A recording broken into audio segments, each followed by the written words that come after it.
Boa noite, igreja, boa noite, irmãos. Que a graça e a paz de nosso Senhor Jesus Cristo esteja com todos vocês. Para mim é uma honra estar aqui no púlpito dessa casa, tendo a oportunidade de trazer essa palavra, uma mensagem do Senhor, direto do trono dele para vocês. É notado que o pessoal está de férias mesmo, né? Hoje está vazio, estava falando com o Dan. Talvez ano que vem, em julho, nós vamos ter que começar a abrir umas congregações em Araguacema, Casiara, e atrás do povo que está nas praias, né? Mas glória a Deus, é bom o descanso. Muito bem, pessoal, para que a gente comece, eu vou desafiar vocês a fazer uma pergunta para a pessoa que está do seu lado, a seguinte pergunta: você se sente seguro aqui dentro desse templo?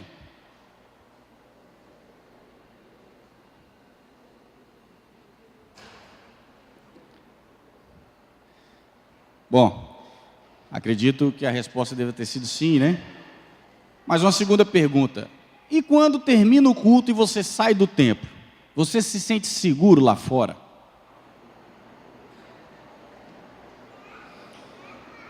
Alguns de vocês podem até começar a perguntar, mas depende, né? Seguro de quê? Segurança de quê? Com relação ao quê? Segurança. Segurança de tudo.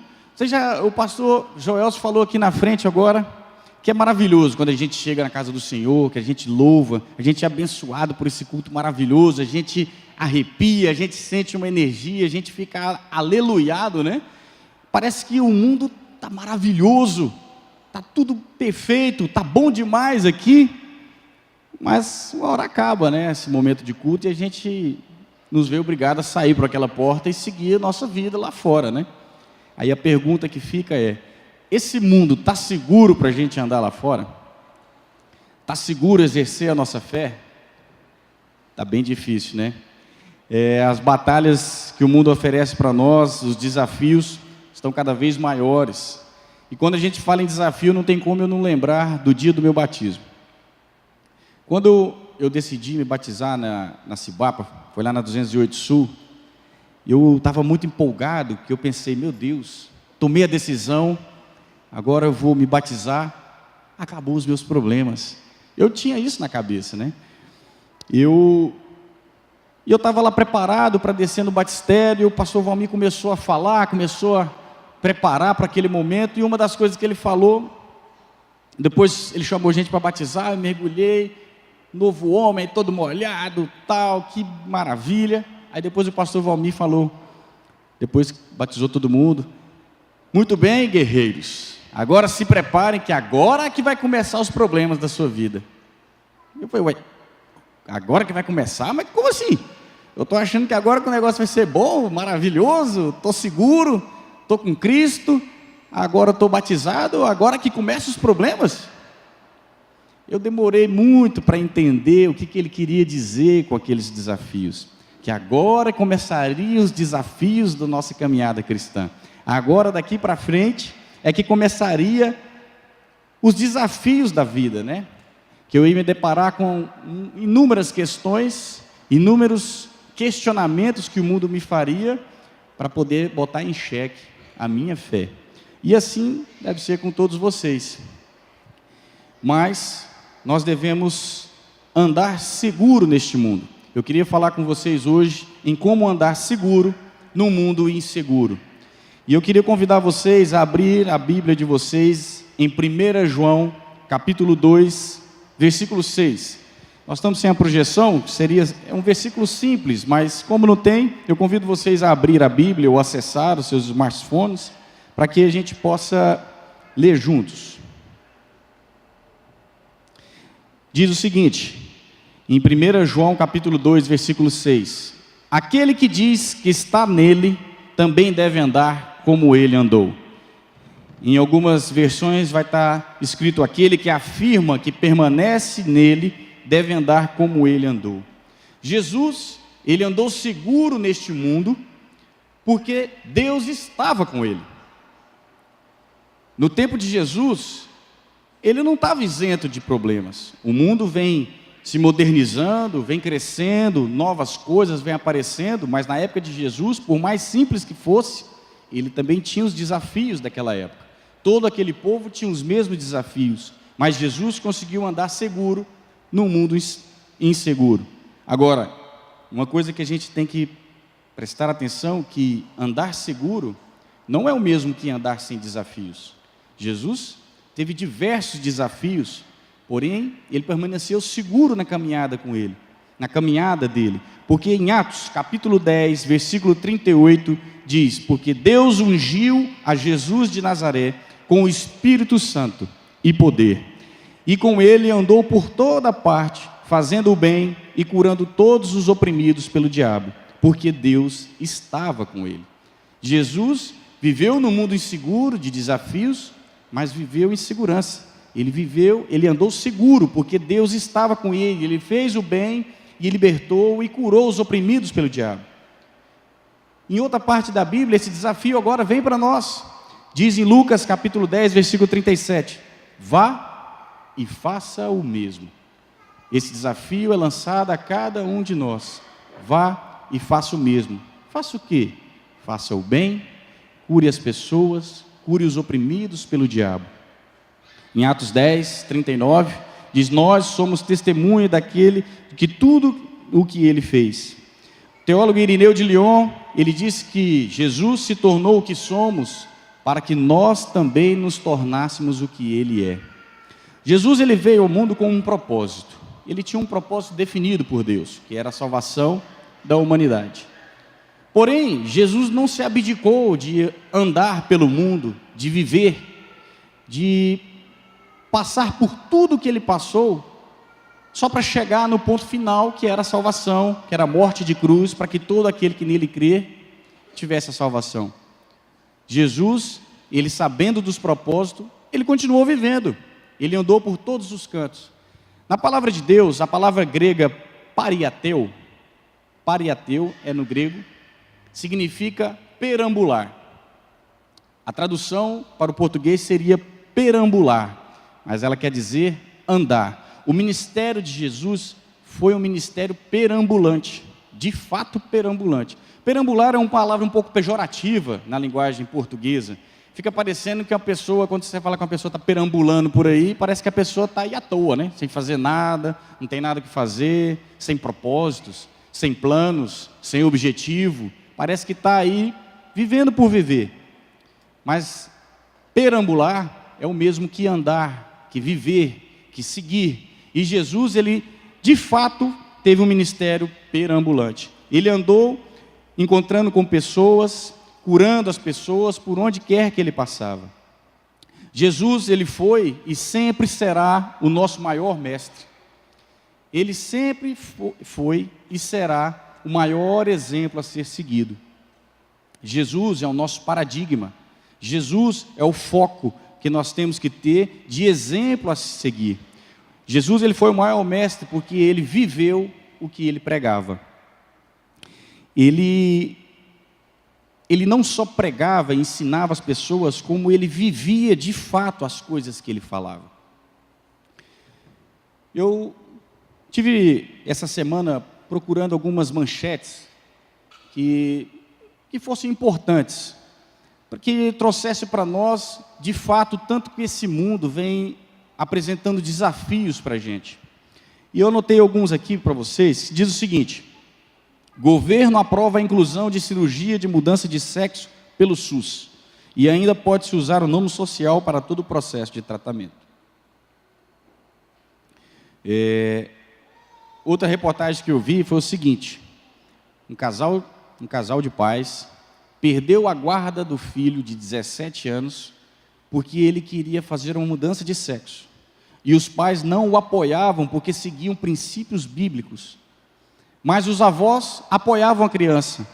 E na justiça os pais perderam a guarda do filho, os avós, porque os pais não apoiavam os filhos. Se a gente for parar para ver várias manchetes, várias notícias, a gente começa a perceber que o mundo, ele vai ficando cada vez mais cruel. O mundo, ele jaz no maligno e ele vem ficando cada vez mais astuto para nos acertar, nos afrontar, para atacar aquilo que é de Jesus, que é a família, que é a fé. O mundo, ele se encarrega de procurar subterfúgios dos mais sujos que sejam, para que nos forcem a tomar rumos diferentes da nossa vida.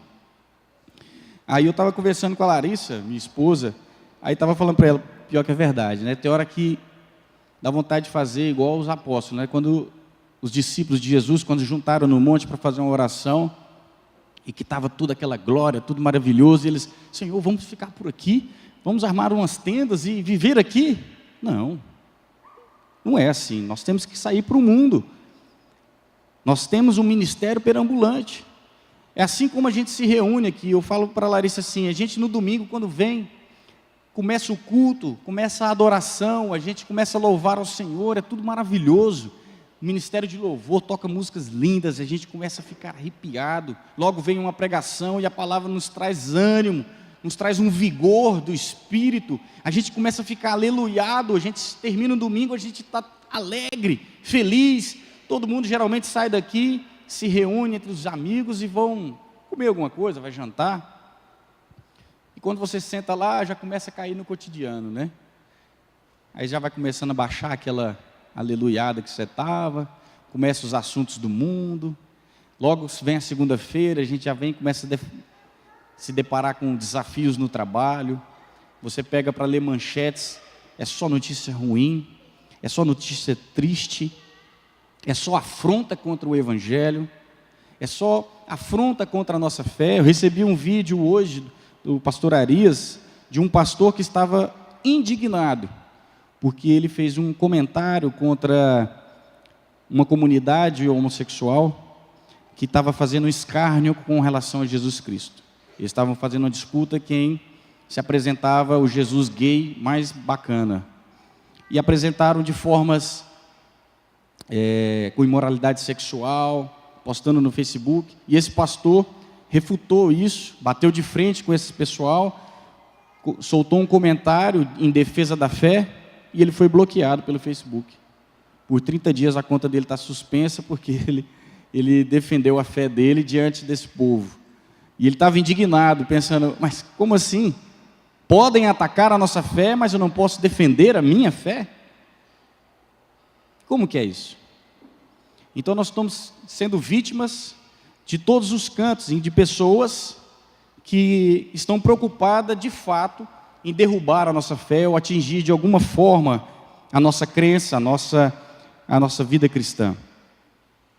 Em Isaías, já profetizava, em Isaías capítulo 1, versículo 16 a 18, ele diz, lavem-se, limpem-se, removam suas más obras para longe da minha vista, parem de fazer o mal, aprendam a fazer o bem, busquem a justiça, acabem com a opressão, lutem pelo direito dos órfãos, defendam a causa da viúva. Vem, vamos refletir juntos, diz o Senhor. Pessoal, Jesus foi o nosso maior exemplo. Ele passou por diversas dificuldades e conseguiu chegar vitorioso ao propósito que Deus tinha para a vida dele. Se Jesus é o nosso maior exemplo, para o qual nós devemos seguir, nós devemos tentar, pelo menos tentar andar neste mundo como Jesus andou. Não há outro Salvador, não há outro nome a que se possa seguir que não seja Jesus. Em Atos capítulo 4, versículo 12, diz, não há salvação em nenhum outro, pois debaixo do céu não há nenhum nome dado aos homens pelo qual devemos ser salvos. Então, Jesus é o nosso maior exemplo. Jesus é o nosso Salvador. Ele é o maior. Por quê? Por que Jesus é o nosso maior exemplo? Porque Ele revelou Deus para nós. Em Judas, capítulo 1, versículo 25, diz que ao único Deus, nosso Salvador, sejam glória, majestade, poder e autoridade, mediante Jesus Cristo, nosso Senhor, antes de todos os tempos, agora e para todos sempre. Amém. Sua natureza, seu poder e a sua graça foram completamente manifestos pelo Pai. E os milagres de Jesus, durante a caminhada dele, demonstrou e revelou todo o poder de Deus diante da criação. Nós temos Jesus como nosso maior exemplo, o exemplo a ser seguido, porque Jesus cumpriu o plano perfeito de salvação da humanidade. Em João 3,16, acredito eu que hoje aqui todo mundo saiba de cor, vou convidar vocês para que a gente possa falar junto. João 3,16, o que diz? Porque Deus amou o mundo de tal maneira que deu o seu único, para que todo aquele que nele crer não pereça, mas tenha a vida eterna. Jesus cumpriu, foi um plano pleno e perfeito. Jesus cumpriu o plano de resgate por nós. E terceiro, Jesus, ele dignificou a humanidade. Ele dignificou o ser humano.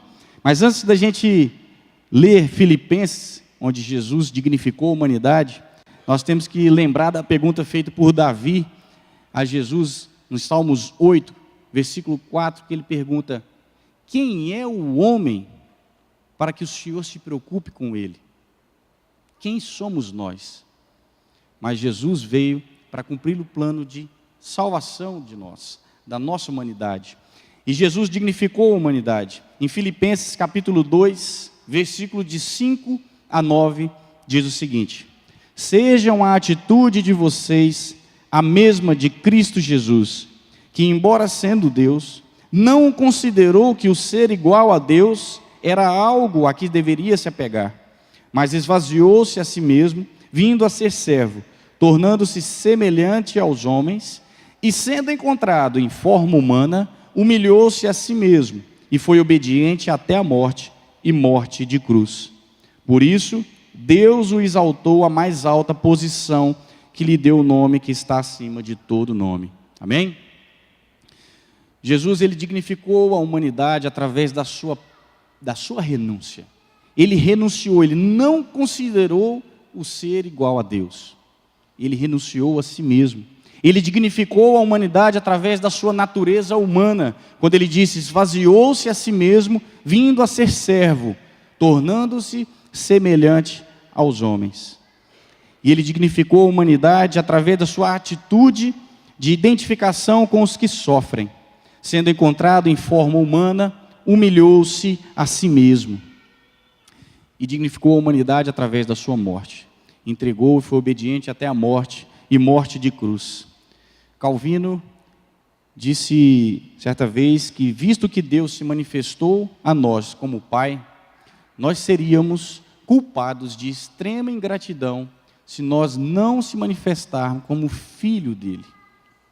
Nós seríamos muito ingratos. Depois que Jesus veio, cumpriu o propósito, e mesmo assim nós não reconhecermos a paternidade de Deus. Jesus incluiu Samaria. Jesus incluiu os samaritanos.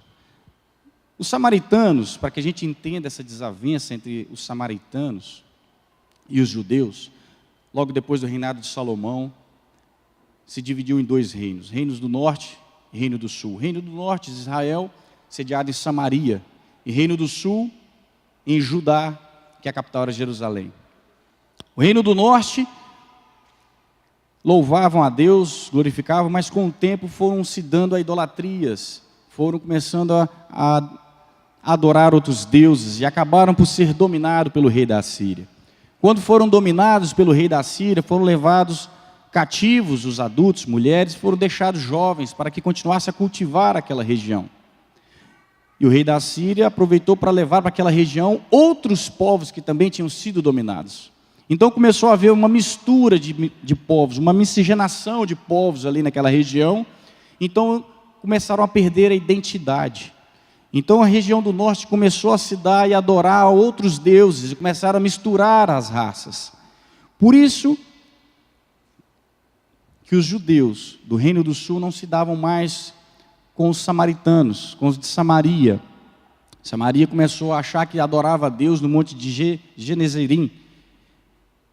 E os de Judá, que era Jerusalém, o local de adorar a Deus. Então, os judeus não se davam com os samaritanos. E quando Jesus veio, a conversa dele com uma mulher samaritana nos comprova que ele veio para todos, para os judeus e para os gentios, para os judeus e não judeus. Ele veio para pessoas como eu e você. Ele veio para todos nós. Ele não fez distinção de ninguém. Ele veio para todo mundo. Jesus veio para nos salvar. Não há outro debaixo do céu ou em cima da terra que é digno de louvor e adoração e que é digno de que nós creiamos para sermos salvos do que Jesus. Se Jesus é o nosso maior exemplo a se seguir, como é que nós vamos andar como Jesus andou? Como é que nós vamos andar nessa terra como Jesus andou?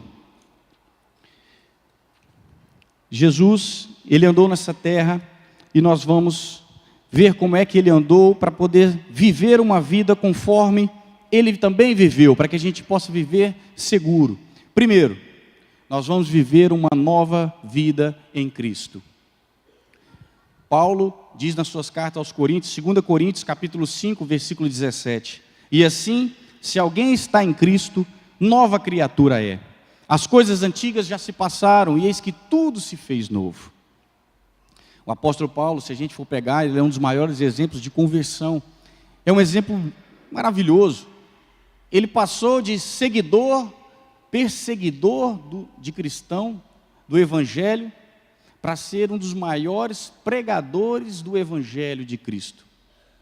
Ele converteu por inteiro, ele não converteu mais ou menos. Ele, de fato, viveu aquilo que ele falou. Se uma pessoa está em Cristo, nova criatura é. As coisas velhas já se passaram, e eis que tudo se fez novo. Ora, se as coisas velhas já se passaram, eu não posso mais ser uma pessoa que pratica as velhas coisas. Eu não posso mais viver conforme eu vivia antes de conhecer a Jesus. Paulo foi um dos exemplos, mas a minha vida também foi baseada nisso. Eu nasci num lar católico, apostólico, romano, praticante. Então, eu sou o primeiro convertido de uma família de católicos. Na minha família, a gente, de fato, exercia o catolicismo e eu vivia uma religiosidade. Então, eu ia à igreja aos domingos, porém, nos outros dias, eu vivia das coisas que o mundo podia oferecer. Eu me lambuzei do mundo, eu vivi do mundo, eu vivi as coisas do mundo, vivi tudo que esse mundo podia me oferecer. A permissividade, o relativismo faziam parte da minha vida e eu comecei a viver e lambuzar. E quando chegava no domingo, eu estava lá na igreja, estava lá rezando, orando com as pessoas, né, passando pelos tradicionalismos, normal, como se nada tivesse acontecido. Mas a vida da gente segue rumo de resgate. Eu louvo a Deus pela vida da minha esposa, que Ele utilizou para que pudesse me resgatar do mundo que eu vivia. E quando eu me decidi me converter a Jesus, eu de fato tive que começar a viver uma vida diferente. Porque se alguém estar em Cristo, nova criatura é. Às vezes é forte quando a gente fala isso, mas se você acha que você está em Cristo, mas continua praticando as mesmas coisas que você praticava antes, será que você está em Cristo? Será que de fato você está vivendo em Cristo? Porque não dá, são duas coisas que não vivem junto. O Espírito Santo de Deus, ele não habita onde habita o pecado. As nossas velhas práticas não podem continuar, nós temos que mudar. Eu comecei a mudar o meu estilo de vida. Eu sofri chacotas. Tem pessoas aqui que conhecem a minha vida e sabem o quanto eu sofri diante dos amigos. Quando eu chegava perto da roda, lá vem o irmão Valdo. Ô, pastor Valdo. Amém, né? Recebia, mas as pessoas falavam com crítica para que eu me envergonhasse naquele local. E as pessoas tendem a não aceitar, assim como foi com Paulo. Paulo, quando se converteu e deixou de perseguir os cristãos, aqueles que contavam com ele para perseguir, não acreditavam. Ah, Paulo, como assim? Aquele cara que fazia o melhor serviço, ele parou? Parou. Agora ele prega o evangelho de Cristo. É lógico que as pessoas que conviviam com você não vão acreditar, vão querer te desacreditar nas suas atitudes e vai querer dizer que você não é capaz, que você de fato não é capaz. Assim como muitos disseram para o pastor Valmir, quando eu estava para fazer a casa do julgamento, e você vai deixar o Valdo fazer? Eu conheço a vida do Valdo. graças a Deus, eu louvo a Deus pela vida do pastor Valmir, que ele perseverou, né? Vai fazer, é a chance dele de encontrar com Jesus, é a chance que ele vai ter de se converter, e de fato aconteceu. Em Mateus capítulo 16, versículo 24, diz que: então disse Jesus a seus discípulos: se alguém quiser acompanhar-me, negue-se a si mesmo, pegue a sua cruz e siga-me. Nós precisamos viver Cristo e não viver uma religião. Nós precisamos estar decididos a viver uma nova vida, porque se nós estamos em Cristo, nós somos uma nova criatura. Se nós queremos andar como Jesus andou nesta terra, andar em segurança, nós devemos estar decididos a servir pessoas e a agradar ao Pai. Essa passagem que eu vou ver com vocês aqui é uma passagem maravilhosa e que fechou, completou a qualidade de uma vida cristã. E essa passagem só acontece no Evangelho de João. Evangelho de João, capítulo 13, versículo 4 e 5. Diz o seguinte: levantou-se da mesa, tirou a sua capa e colocou uma toalha em volta da cintura. Depois disso, derramou água numa bacia e começou a lavar os pés dos discípulos, enxugando-os com a toalha que estava na cintura. Essa passagem é linda, é quando Jesus estava com os discípulos numa refeição e ele decidiu lavar os pés dos discípulos. Ele deixa aqui para nós o princípio da toalha e da bacia. Esse episódio ele só é revelado aqui no Evangelho de João. Graças a Deus que esse Evangelho não foi perdido, porque senão a gente acabaria por perder um pouco dessa visão da verdadeira vida cristã, que é uma vida de serviço, é uma vida de servidão. O ministério de Jesus, ele também foi um ministério de servidão. Jesus serviu. Ele mostrou para os discípulos que ele, mesmo sendo mestre de mais alta patente, ele estava disposto a servir as pessoas. Eu não sei quem de vocês estava aqui no culto de domingo, mas o pastor pegou pesado. Geralmente ele faz numa quarta-feira, ele fez no domingo, em que ele perguntou para cada um: e você faz o que aqui nessa comunidade? Você é lembrado pelo quê? Você apenas é um ouvinte? Você senta nessa cadeira e fica ouvindo? Você vem apenas para desfrutar o que a igreja tem para te oferecer? Está na hora de você dar um outro passo, ser lembrado pelas coisas que você faz, pelas coisas que você serve. Como é que está o seu princípio da toalha e da bacia? Como é que está o seu princípio, o seu ministério de servidão? Jesus, quando ele foi lavar o pé de Pedro, Pedro quis recusar que ele lavasse os pés dele. E Jesus disse: se eu não lavar os seus pés, você não terá parte comigo. Pedro disse: Senhor, então não lave somente os pés. Lava-me por inteiro, lave os pés, a cabeça, o corpo, as mãos. Eu quero ser limpo. É o que Jesus fez com cada um de nós. Quando Jesus entrou na vida de cada um de vocês, Ele executou, Ele passou por vocês o ministério, o princípio da toalha e da bacia. Ele limpou cada um de vocês. Ele tocou, limpou vocês dos seus pecados, da sujeira que talvez vocês viviam, e agora você está limpo. E agora que você está limpo, o que você fez com isso? Agora você vai continuar sentado numa cadeira e continuar a ser servido? Se nós queremos andar nessa terra como Jesus andou, nós temos que começar a exercer o serviço. Temos que começar a decidir a servir outras pessoas, a ajudar outras pessoas a chegar a Cristo. Jesus gostava muito dessa palavra servidão. Existem 10 palavras no grego que equivalem a serviço. 2 delas é diáconos e doulos. Diácono e doulos. A palavra diácono, só o apóstolo Paulo já se referiu a diáconos 5 vezes nas cartas dele. E no Novo Testamento a palavra aparece nada menos do que 92 vezes. 44 delas só nas cartas de Paulo. A palavra doulos aparece 73 vezes no Novo Testamento.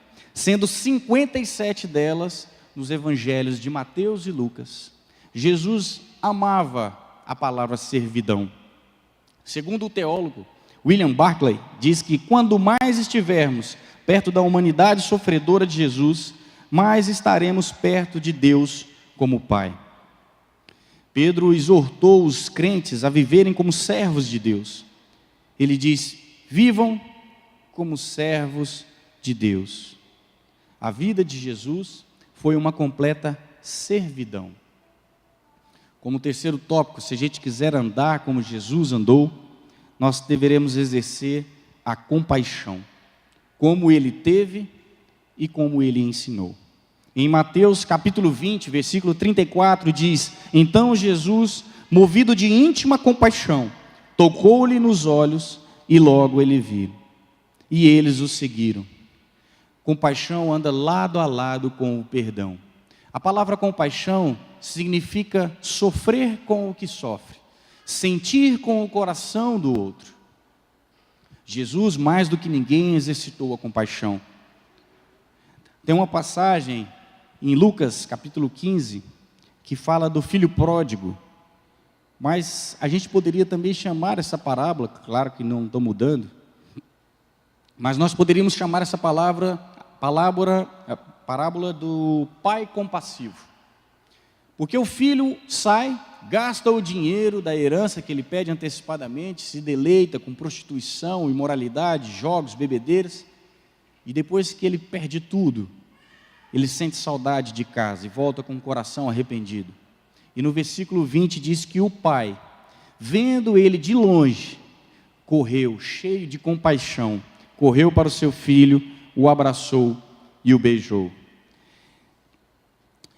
A compaixão nos ensina a ir aonde está a dor, a entrar nos lugares onde existe o sofrimento e compartilhar do quebrantamento, do medo, da tristeza e da angústia das pessoas. Existe um versículo na Bíblia que é tão curto, mas tem uma força tão grande, que está em João capítulo 11, versículo 35. Até o pessoal da adoração falou dele, né? Que é Lázaro, que aqui fala da ressurreição de Lázaro. Mas no versículo 35, Jesus, quando chega, Lázaro já estava há 4 dias morto. E Maria fala para ele que Lázaro tinha morrido. O versículo 35 só é: Jesus chorou. Jesus chorou. Se talvez nós fôssemos fazer uma representação teatral, que às vezes a gente faz, se a gente fosse falar esse versículo, seria: Jesus chorou.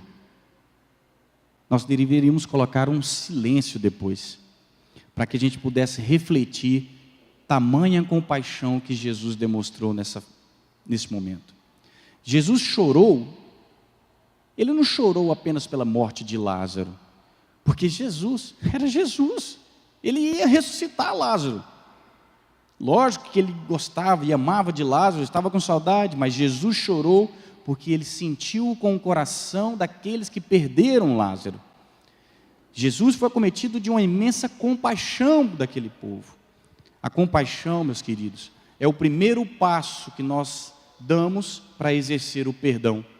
Nós só conseguiremos perdoar as pessoas quando a gente começar a sentir com o coração delas. Se a gente começar a sentir ou sofrer como as pessoas sofrem depois de nos magoar, ou depois de fazer alguma coisa, daí sim nós vamos conseguir dar um passo do perdão. Como quarto item, para a gente andar como Jesus andou nessa terra, nós devemos tocar em pessoas como ele tocou. Em Mateus capítulo 17, versículo 7 diz: mas Jesus se aproximou, tocou neles e disse: levantem-se, não tenha medo. Jesus tocou e andou entre as pessoas do mundo inteiro, levando a cura, levando a libertação. Ninguém fez isso como ele fez. E hoje em dia, acredito que tocar nas pessoas sem segundas intenções, só os cristãos é que têm feito isso. Para dar esse exemplo de toque, de inclusão, eu queria falar com vocês sobre a Cristolândia. Eu estava lendo a respeito da Cristolândia. O pastor Fernando Brandão, certa vez, andou e se perdeu na cidade de São Paulo. E quando ele se deu conta, ele estava em meio à Cracolândia. Ele estava no meio daquele tanto de gente usuária de droga. Eu não sei se vocês já tiveram a oportunidade de estar perto de pessoas drogadas, pessoas que se reúnem para fazer o uso de drogas. E essas pessoas estavam ali há dias, semanas, meses, sem tomar banho, sem cortar as unhas, sem escovar os dentes. Então elas estavam maltrapilhas, sujas, fedidas. Quem é que vai querer abraçar esse tipo de pessoa? O toque, quando eu estou falando, é o toque de fato, é pegar, abraçar. O toque significa inclusão. Na época de Jesus, quando uma pessoa era considerada impura, ela era posta às margens da sociedade, ninguém tocava naquela pessoa, porque ela é considerada impura, para que você não fosse impuro também, então ninguém tocava naquela pessoa. Porém, Jesus, quando ele veio e exerceu o seu ministério, ele fazia questão de tocar naquelas pessoas. Jesus, ele poderia usar o poder da palavra. Jesus precisava tocar nas pessoas para curá-las? Não. Jesus poderia curar aquelas pessoas à distância, só de olhar, só de falar. Mas Jesus tocava nas pessoas. E as pessoas tocavam em Jesus. Tocavam em Jesus porque dele saía poder, dele saía cura. Eu fico imaginando, quando eu estava vendo agora a final da Copa, os jogos da Copa, quando aqueles jogadores saíam dos ônibus para entrar para o estádio, quando estava perto da torcida, e aqueles atletas mais famosos, a torcida ficava enlouquecida. Quando ele ia passar, todo mundo esticava o braço para ver se alguém tocava na camisa do jogador. Para quê? Para nada. Aquele cara era uma pessoa comum. Agora imagina na época de Jesus, aquela multidão, todos lutavam para tocar nas vestes de Jesus. Gente, das vestes de Jesus saía poder, saía cura. A mulher do fluxo de sangue tocou nas vestes de Jesus e ela foi curada. Jesus, ele tocava nessas pessoas simplesmente para que essas pessoas se sentissem novamente incluídas na sociedade, para que elas não se sentissem mais às margens da sociedade. Esse pastor, Fernando Brandão, ele foi até a Cracolândia e decidiu, movido de muita compaixão, a fazer algo para mudar aquela história daquele povo. Então ele começou a convidar aquelas pessoas para um corte de cabelo, para um abraço, uma conversa, levar a palavra de Deus, para que aquelas pessoas tivessem a oportunidade de se sentir incluída novamente na sociedade e serem resgatadas. Primeiro, elas eram incluídas numa atividade, num convívio, para depois elas se entregarem e converterem em Jesus Cristo. No grego, a palavra é optomai, que significa toque. Ela aparece 33 vezes nos evangelhos sinóticos. Em todos os casos, elas se referem a Jesus tocando nas pessoas e elas nele. Billy Graham disse certa vez: o sangue de Cristo nos fez iguais. Uma só língua, uma mesma linhagem, uma só raça, não importa a cor da pele, seu meio social, sua nacionalidade. Pertencemos ao corpo de Cristo. Somos todos um no Pai e servos de Cristo. Ou seja, nós somos todos iguais. Nós não podemos fazer distinção das pessoas.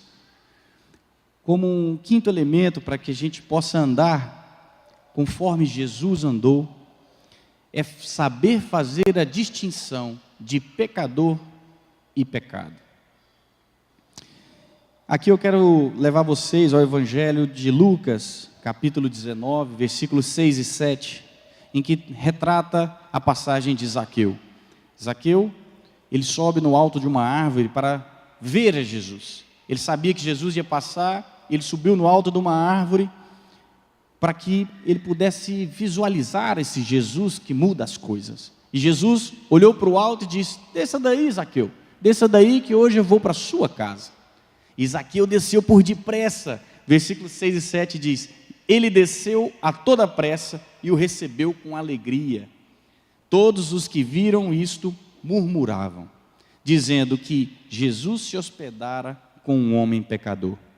Nós vemos aqui dois lados.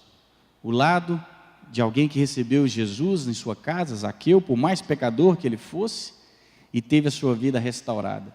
E do outro lado, os crentes farisaicos, que se achavam melhores do que Zaqueu e achou um absurdo Jesus se dirigir à casa daquele pecador. Mas nós sabemos muito bem o que Jesus foi fazer na casa daquele homem. Jesus não foi se deleitar com os pecados de Zaqueu. Jesus foi até lá para resgatar Zaqueu.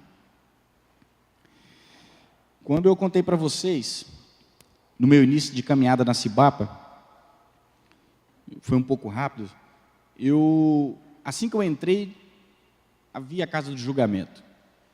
E eu me candidatei para participar. Então, o pastor Valmir deixou. Aliás, eu nem sabia que ele precisava deixar. Eu estava novo na igreja e pensei: eu vou participar desse negócio aí, bora ver. Comecei a fazer os ensaios de teatro. E certa vez o pastor me chamou e falou: Valdo, veio uma pessoa aqui indignada porque você está atuando na casa do julgamento. Eu fiquei assim: mas por quê? A pessoa chegou aqui falando para mim: você não conhece o Valdo como eu conheço. Eu conheço o Valdo nos mínimos detalhes. Eu sei tudo que ele faz, tudo que ele faz. Ele é um beberrão, ele é isso, ele é aquilo. Contou minha vida e de fato era assim. O pastor Valmir, que é um anjo, movido pela misericórdia, ele não fez a distinção, ele fez a distinção entre o pecador e o pecado. Está certo, é a chance que ele vai ter de se restaurar. E eu louvo a Deus por isso, porque de fato isso aconteceu. Eu não fui expulso, eu não fui humilhado, eu fui abraçado. Eu fui acalentado por essa igreja. Então, depois que tudo isso passou, é que eu consigo entender essa passagem. E eu consigo entender a história de Zaqueu. Eu consigo entender a história da mulher adúltera, do ladrão na cruz, de Maria Madalena, de Saulo de Tarso, que depois veio a se tornar Paulo. Deus, Ele abomina o pecado, mas Ele ama o pecador. E se a gente quer andar neste mundo, como Jesus andou, sentindo segurança, nós também temos que aprender a fazer distinção entre o pecador e o pecado. Nós não podemos nos isolar do mundo. Nós sabemos que esse mundo traz imensos desafios, e por onde quer que você vai encontrar desafios para abalar a sua fé. Mas eu digo a vocês que nós devemos perseverar, nós devemos continuar perseverante e andar nessa terra como Jesus andou, para que a gente possa, em meio ao mundo de insegurança, andarmos seguro. O padrão é alto, porque andar como Jesus é um exemplo a ser seguido e Ele é grandioso. É claro que nós não vamos ser iguais a Jesus, mas nós temos que pelo menos tentar andar como Ele andou nessa terra. Nós temos que tentar viver para Cristo, viver uma nova vida, servir, ter compaixão, incluir as pessoas ao nosso meio e fazer a distinção entre pecado e pecador. Eu não sei qual dessas etapas que lhe falta, mas para encerrar, eu quero convidar a você a ficar de pé e fazer uma reflexão da sua vida. Feche seus olhos. E imagine Jesus andando nessa terra ao seu lado, ele fazendo todas essas coisas. Dessas coisas que Jesus faria, qual delas você não acompanharia Jesus? Qual delas que você não daria conta de fazer?